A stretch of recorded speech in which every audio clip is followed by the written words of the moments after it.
In Lobb Stories, we walk and we talk with inspiring and forward-thinking people. I walk a lot, but in the kitchen, like in small distance, but I always move in the kitchen mainly. But I also walk a lot when I go to the markets.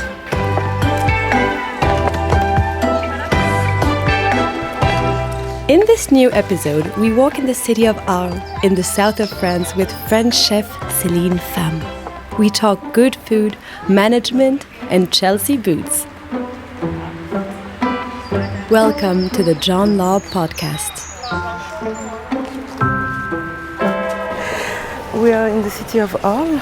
I'm here for about 5 months now. I just moved from Paris. I decided to move here because I just fell in love with a building, an old chapel. I'm still discovering the city, but it's a city in the south of France that I pretty like a lot. It's like super cultural. The light is amazing here, and the weather pretty sunny most of the time.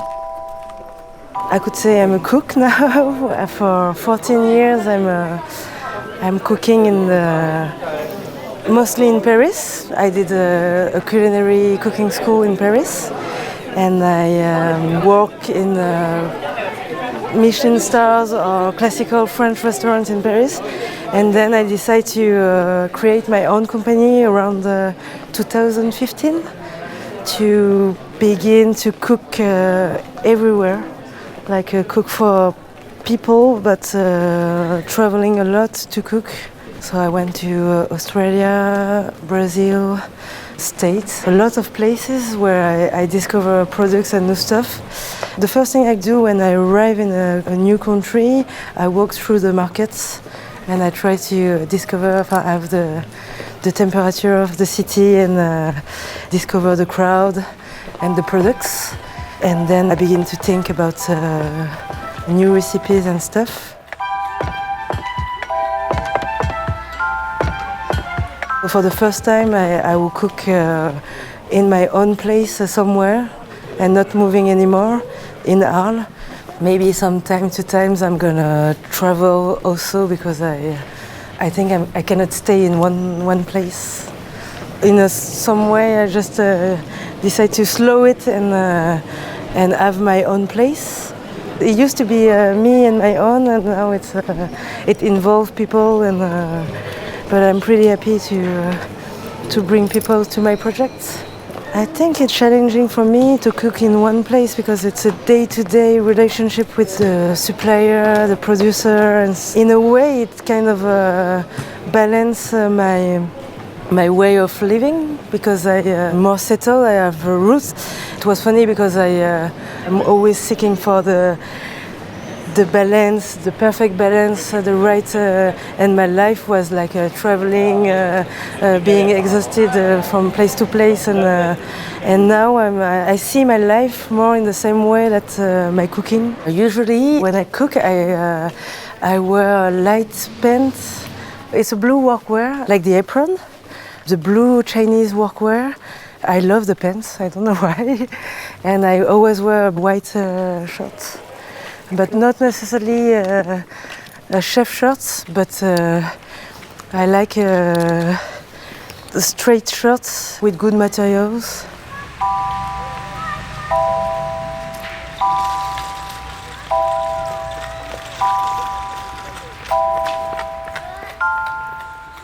My way of cooking is pretty instinctive because the way I feel could affect how I cook. If I'm in a bad energy or super sad, it's really difficult for me to force myself to cook. And I have a bad habit. I never wait stuff. It's like everything I do, it's really one shot. I just taste. It's super difficult for me to wait stuff and to have precise recipes. I just try to go with the flow with all the products and stuff and bringing the idea, and it's coming naturally. My grandmother and my mother are from the the south of Vietnam, were born there, and then they live in France. In the Delta of Mekong, the food is sweet and salty. Salty because there is all the fish sauce and the intensity of the salt of the anchovies. Sugary because there is a lot of sugar to balance, like caramelized fish, caramelized pork and stuff. So I think I had a bit of this too strong flavor and also a lot of pickles. And I tried to work on it, but not by adding sugar, by concentrate the taste of vegetables that are naturally sugary, like the carrots. I just never write a recipe. I'm super bad at it and I regret it a lot. I think I won't be able to do a cooking book because I will be too scared of people missing the recipes. But I would love to try to find words and explain it, maybe with pictures, words and stuff. But for now it's kind of tricky. I think it's also cultural stuff. It's just like my mom, my dad, at dinner and lunch. Everybody was super quiet, but the food speaks for itself. For me, food is it's a language, and for me, it's just natural.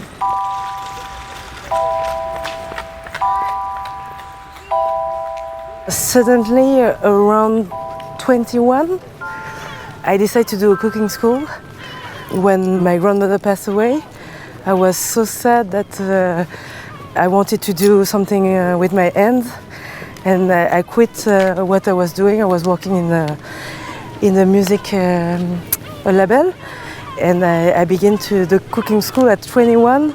But everybody was surprised around me because I was never talking about like cooking. I eat a lot, like I love to eat. It was sure I was super curious from little. I was eating everything, like never saying no, always finishing my plates and stuff. But cooking wasn't a thing. Like it just came little by little. I was just so sad I couldn't express it, and so maybe I decided just to do it in a way to try to communicate with her. So I have Vietnamese roots. I like the soup pho bò, like a traditional Vietnamese soup, beef soup with rice noodle. I was always complaining the fact that the noodles were like in so much broth that you cannot feel the taste of the noodles.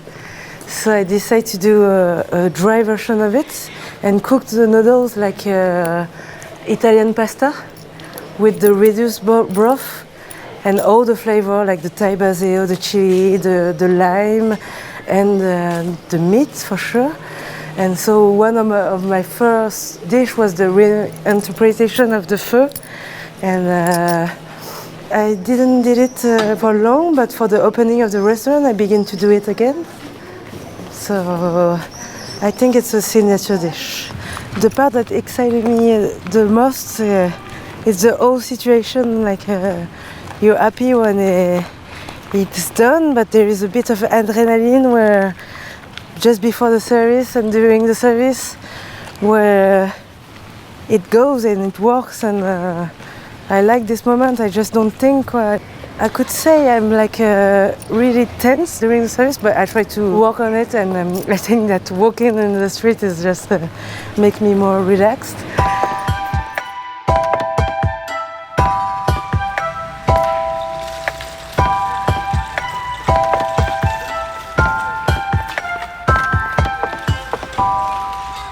The representation of the chef has changed, yeah, and for good or bad way, just the way you use it and the message you want to give. And yes, I was always a bit conscious of the value and the things I choose to wear. Even my knife, even it's the same way that you think about the product you use, the drinks you serve, it's a play also on what you choose for you, and I think maybe it's also in my roots, because my grandfather, from my dad, was a really well-known Vietnamese tailor. It was a bit in my family to just be super conscious of what you're wearing too. So I have two big older brothers, and they are super aware of what they were wearing. And me in the kitchen, even if I'm not always exposed, I'm taking care of it. In the kitchen, I wear security shoes, but when I do events, for example, I love to wear the Lowry Chelsea boots by Lobb. The black one, they're so comfortable. It's like for particular events when I'm in open kitchen, and they are super comfortable, of course, and light mostly, and the sole is super light too, and it just doesn't hurt and stuff. At the beginning I was a bit skeptical and was afraid of using it because I move a lot, but then it's just so soft and light and cool that I just wear it, and I'm super happy to wear it. I get them almost 1 year ago. Since like for representation, I did a wedding in the Opéra Garnier. I was wearing them. I did a particular dinner and event. I am always wearing them. When I do only production, I'm too scared to make them bruises or stuff. So when I lift big pans or doing stuff like super fast, I wear security shoes in the kitchen.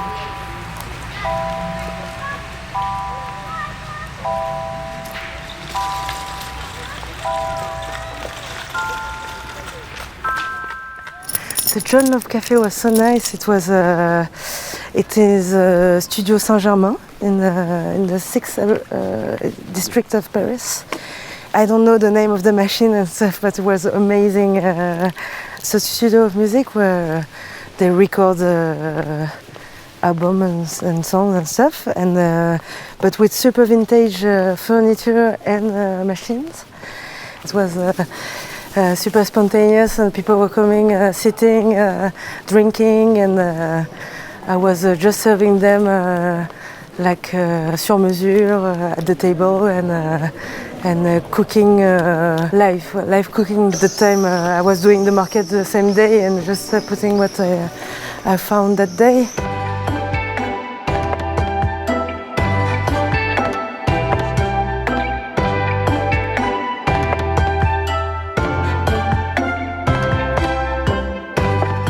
If I have to buy another pair of John Lobb, I will go for something I can wear more in the south of France, like loafer, like lower shoes, like the Lopez, because it's so much sun and so much that sometimes my Chelsea boots are like a bit too much for the weather. And now we're arriving in front of the restaurants.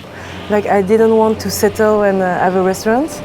But a friend told me there's a place in Arles, I think you would love it.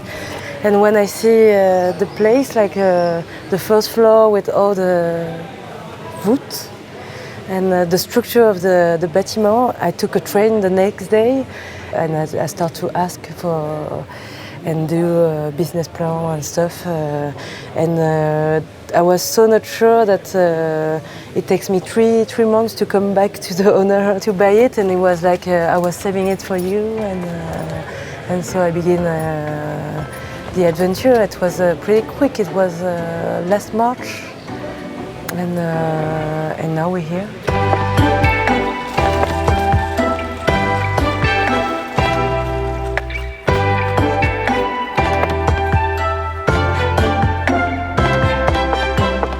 The best place to cook it's a bit cheesy. It's my mom and my dad live in the 95 Val d'Oise in the north of Paris, And for some reason, my mom, she's a super good gardener, and she's cooking super nicely, as I say. And so when I go to her place, we just she just keeps stuff from exotic products for years, and so it begins to grow in her garden. So she has kaki, Christophine, tamarind, chili, aromatic Vietnamese herbs, everything. It's so nice to cook with her because we just take stuff from her garden. And she always teach me Vietnamese old recipes and stuff.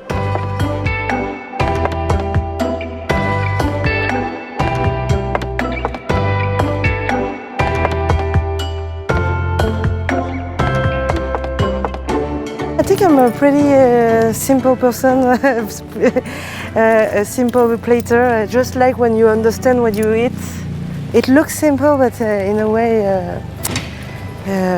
there is so much work on it you cannot see. The most important is it's really the balance. Just you put your fork on it, or your spoon on it, and just wow, the taste brings you somewhere.